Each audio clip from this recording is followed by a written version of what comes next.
ఈరోజు నేను చేసి చూపించబోయే సూపర్ రెసిపీ ఏంటంటే దాల్ గవర్ కి పల్లి.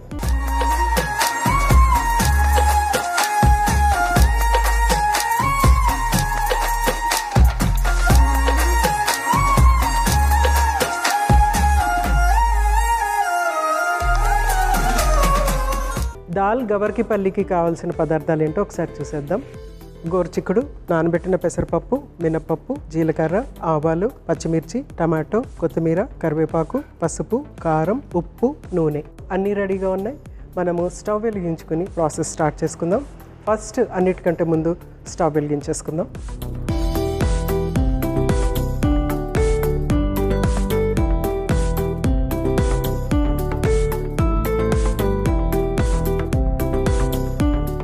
సో ప్యాన్ హీట్ అయ్యే లోపల వీటిని మనము అన్నీ రెడీగా ఉన్నాయి. ఇక్కడ మనం ప్రాసెస్ చేయవలసింది ఏమీ లేదు, ఓన్లీ టమాటో ఒకటి కట్ చేసేసుకోవాలి. సో టమాటో ఒకటి కట్ చేసేసుకుందాం ఇక్కడ. సో ఇక్కడ మనము కొంచెం అంత నానబెట్టిన పెసరపప్పు ఇందులో యాడ్ చేస్తామన్నమాట. పెసరపప్పు యాడ్ చేసేటప్పటికి ఏమవుతుందంటే దీని ప్రోటీన్ వాల్యూ అనేది ఇంక్రీజ్ అవుతుంది. కొంచెం అంత ఆల్రెడీ కొంచెం అంత ప్రోటీన్ కొంతవరకు ప్రోటీన్ కంటెంట్ ఉంటుందన్నమాట. ఎందుకంటే గోరుచిక్కుడులో లోపల గింజలు ఉంటాయి కదా, అందులో కొంచెం అంత ప్రోటీన్ ఉంటుందన్నమాట. చాలా ఎక్కువ ప్రోటీన్ అయితే కాదు, కొంత అమౌంట్ ఆఫ్ ప్రోటీన్ అయితే ఉంటుంది. సో ఇక్కడ టమాటో ఒకటి కట్ చేశాను, ఒక టమాటోనే తీసుకుంటున్నాను నేను. సో ఇది పక్కన పెట్టేద్దాము. ఇక్కడ ప్యాన్ కూడా హీట్ అయిపోయింది. ఫస్ట్ ఆయిల్ యాడ్ చేస్తున్నా.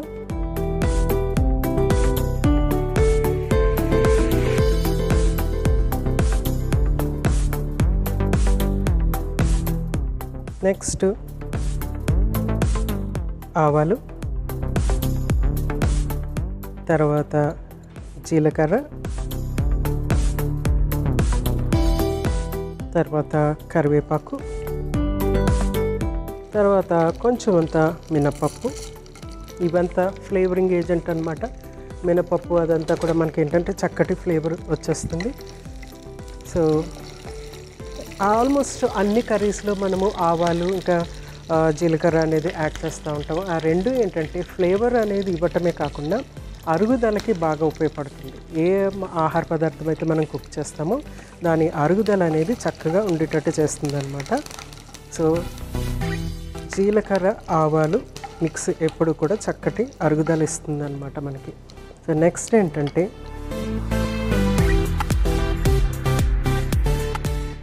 కట్ చేసి పెట్టుకున్నటువంటి గోరుచిక్కుడు. హిందీలో దీన్ని గవర్ కి పల్లి అంటారు. సో అందుకనే దీనికి దాల్ గవర్ కి పల్లి అనమాట ఈ రెసిపీ పేరు. దాల్ అనేది నేను ఇక్కడ పెసరపప్పు యూజ్ చేస్తున్నాను. వేరే మామూలు నార్మల్ కందిపప్పు లేకుంటే మైసూర్ పప్పు కూడా ఉపయోగించుకోవచ్చు, శనగపప్పు కూడా ఉపయోగించుకోవచ్చు. డిఫరెంట్ టేస్ట్, డిఫరెంట్ పప్పులు డిఫరెంట్ టేస్ట్ మనకి ఇస్తూ ఉంటాయి. సో నెక్స్ట్ ఏంటంటే ఉప్పు, కారం, పసుపు అవి ఫస్ట్ యాడ్ చేసేద్దాము. ఉప్పు,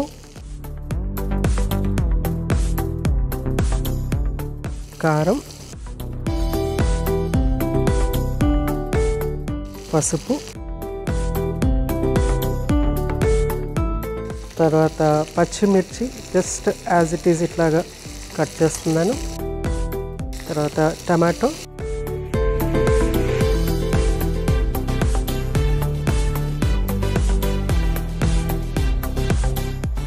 చక్కగా మిక్స్ చేసేసుకున్న తర్వాత నానబెట్టి పెట్టుకున్నటువంటి పెసరపప్పు. పెసరపప్పు క్వాంటిటీ పెద్ద ఎక్కువేమి ఉండదు, కొంచెమే ఉంటుంది. జస్ట్ మనకి అదేంటంటే టేస్ట్ ఎన్హాన్సర్, అలాగే పోషకాలని ఎన్హాన్స్ చేస్తుంది అన్నమాట.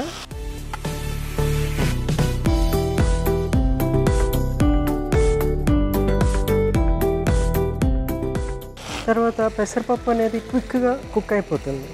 ఇదే కనుక మనము గోరుచిక్కుడుతో కందిపప్పు లేకుంటే మైసూర్ పప్పు లేకుంటే శనగపప్పు ఉపయోగించాలనుకోండి, వాటిని మాత్రం డెఫినెట్గా ఫస్ట్ కుక్ చేసిన తర్వాతే మనము ఈ గోరుచిక్కుడుతో మిక్స్ చేసి కుక్ చేయాలన్నమాట.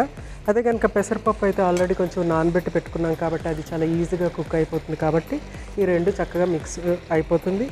రెండు కలిపి కుక్ చేసేసుకోవచ్చు అనమాట. ఎందుకంటే మనకి గోరుచిక్కుడు కూడా కొంత టైం పడుతుంది, తొందరగా కుక్ అయ్యేటువంటి వెజిటబుల్ కాదు గోరుచిక్కుడు, కొంత టైం పడుతుంది కుకింగ్కి. ప్లస్ అందులో ఉన్నటువంటి ఫైబర్ కంటెంట్ ఏంటంటే గ్యాస్ ఫార్మింగ్ అనేది జరుగుతుంది. కొందరికే అది ఉంటుంది అనమాట. కొందరికి ఏంటంటే గోరుచిక్కుడు తీసుకున్నప్పుడు గ్యాస్ ఫార్మేషన్ ఎక్కువ ఉంది అని అంటూ ఉంటారు అనమాట. అలాంటి వాళ్ళు గోరుచిక్కుడిని తక్కువగా తీసుకోవటం, లేకుంటే గోరుచిక్కుడిని అవాయిడ్ చేసుకోవటం, గోరుచిక్కుడిని ఓన్లీ అంటే వారానికి ఒకసారి అలా తీసుకోవటం అనేది చేయాలి. లేకుంటే గోరుచిక్కుడిని కలుపు కూరలాగా ఉపయోగించుకోవాలన్నమాట. వేరే వెజిటబుల్స్తో కానీ లేకుంటే ఫ్రై లాగా కానీ చేస్తే కనుక చక్కగా గ్యాస్ ఫార్మేషన్ అనేది తగ్గుతుంది అన్నమాట. సో అన్నీ వేసేసాము, అంత చక్కగా మిక్స్ చేసేసాము. దీన్ని కుక్ అయ్యే వరకు వెయిట్ చేద్దాము. కొంత టైం పడుతుంది డెఫినెట్గా, ఎందుకంటే దల్సరిగా ఉంటుందన్నమాట. తొక్క ఏదైతే ఉందో మన గోరుచిక్కుడిది దల్సరిగా ఉంటుంది కాబట్టి కొంత టైం డెఫినెట్గా పడుతుంది. ఆ టైం మనకి ఈ పెసరపప్పుకి కుక్ అవడానికి సరిపోతుంది అనమాట. సో ఎక్సలెంట్గా ఉంటుంది, మంచి quality protein, at the same time మంచి ఫైబర్, బి వైటమిన్స్ ఇవన్నీ కూడా యాడ్ అవుతాయి. చపాతీలో, రైస్లో దీన్ని యూజ్ చేసుకోవచ్చు. అయితే మనము ఇంకొక విషయం గురించి చెప్పాలనుకున్నాను. అదేంటంటే వర్షాకాలంలో ఏ ఫ్రూట్స్ తినొచ్చు, ఏ వెజిటబుల్స్ తినొచ్చు అనే దానిపైన. ఫ్రూట్స్ జనరల్గా మనము ఇది తినొచ్చు ఇది తినకూడదు అనే దానికంటే ఫస్ట్ కొన్ని జాగ్రత్తలు తీసుకోవటం అనేది అవసరం వర్షాకాలంలో. ఎందుకంటే వర్షాకాలంలో వాటర్ కంటామినేషన్ అనేది ఎక్కువగా జరుగుతూ ఉంటుంది. వాటర్ కంటామినేషన్ ఉన్నప్పుడు ఏంటంటే మనకి పొట్ట అప్సెట్ అయ్యే అవకాశం ఉంటుందన్నమాట. చాలాసార్లు ఇది తిన్నాను అందుకని నా పొట్ట అప్సెట్ అయిపోయిందని ఇట్లా ఇలా అనుకుంటూ ఉంటారు. సో ఫ్రూట్స్, ప్రతి ఫ్రూట్ని కడగాలి. ఈవెన్ అరటిపండు కూడా జనరల్గా ఏం చేస్తారంటే అరటిపండు తీసుకొచ్చి అక్కడ పెట్టేసిన తర్వాత తొక్క పైన తీసేస్తాం కదా అని అనుకుంటారు. కానీ ఫస్ట్ అది డెఫినెట్గా కడగాలి. ఎందుకంటే ఆ పైన ఉన్న డస్ట్లో ఉంటాయి డస్ట్ మైట్స్, అవి ఏం చేస్తాయంటే మనకి ఎలర్జీ క్రియేట్ చేస్తూ ఉంటాయి. ఈవెన్ బత్తాయిలు కానీ లేకపోతే కమలాలు కానీ వాటిలన్నింటిలో ఆ చిన్న చిన్న హోల్స్ లాగా ఉంటాయి కదా, వాటిలో డస్ట్ మైట్స్ ఉండి ఆ డస్ట్ మైట్స్ వల్ల మనకి ఎలర్జీ అనేది వస్తుంది అనమాట. అందుకోసం అనేది మనము ప్రతి ఫ్రూట్ని కడిగి పక్కన పెట్టేసి ఆ వాటర్ అంతా పోయిన తర్వాత అప్పుడు మనం దాన్ని తీసుకోవటం చాలా చాలా మంచిది. అలాగే తీసుకోవాలి ఫ్రూట్స్ని. వెజిటబుల్స్ అంటారా, డెఫినెట్గా కుక్ చేసి తీసుకోవాలి. సలాడ్స్ తీసుకునే వాళ్ళు దాన్ని బ్లాంచింగ్ అనేది చేయాలన్నమాట. అంటే వాటర్లో బాయిల్ అవుతున్న వాటర్లో వెజిటబుల్స్ని అందులో వేసేసి కొంచెం నిమ్మరసం, ఉప్పు యాడ్ చేసి ఒక 2 minutes ఉండిచ్చి తీసేసి అప్పుడు మనం దాన్ని సలాడ్ లాగా ఉపయోగించుకుంటే మంచిది అనమాట. ఈ జాగ్రత్తలు ఫ్రూట్స్ అండ్ వెజిటబుల్స్తో తీసుకోవాలి. ఇంకో ముఖ్యమైనది ఏంటంటే చాలామందికి బయట తినే అలవాటు ఒకటి ఉంటుంది. ఇంకోటి ఏంటంటే చాలామందికి పని ఒత్తిడి వల్ల బయట నుంచి ఆహారం తెప్పించుకోవటం, బయట ఆహారం తీసుకుని తప్పనిసరి బయట ఆహారం తీసుకోవటం కూడా ఉంటుంది. అలాంటి వాళ్ళు కూడా చాలా జాగ్రత్త తీసుకోవాలన్నమాట. ఏదైనా సరే వేడిగా ఉన్నటువంటి ఆహార పదార్థం తీసుకోవటం చాలా మంచిది. ఉదాహరణకి ఇడ్లీ లాంటివి, లేకుంటే రైస్ ఐటమ్స్ అప్పటికప్పుడు ఫ్రైడ్ రైస్ లాగా చేసి ఇవ్వటం అవన్నీ ఉంటాయి కదా, అలాంటి వేడి ఆహార పదార్థాలు తీసుకుంటే కనుక మనకి వాటర్ కంటామినేషన్ని తగ్గించుకోవచ్చు అనమాట. మజ్జిగ లాంటివి తీసుకుంటే ఏమవుతుందంటే వాటర్ అందులో యాడ్ చేస్తారు కాబట్టి ఆ వాటర్ కంటామినేషన్ డైరెక్ట్గా మనకు వచ్చేస్తుంది. దాని బదులు మనము ప్యాక్డ్ మజ్జిగ కానీ ప్యాక్డ్ కర్డ్ కానీ తీసుకుంటే మంచిది.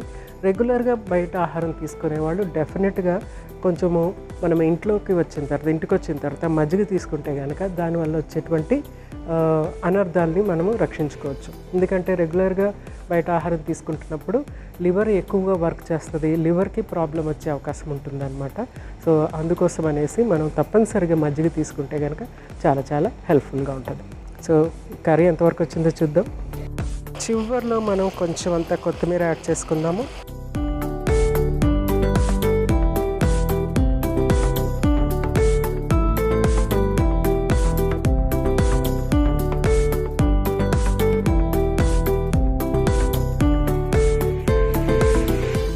స్టవ్ ఆఫ్ చేసేస్తున్నాను. నెక్స్ట్ మనము సర్వ్ చేసేసుకోవటమే.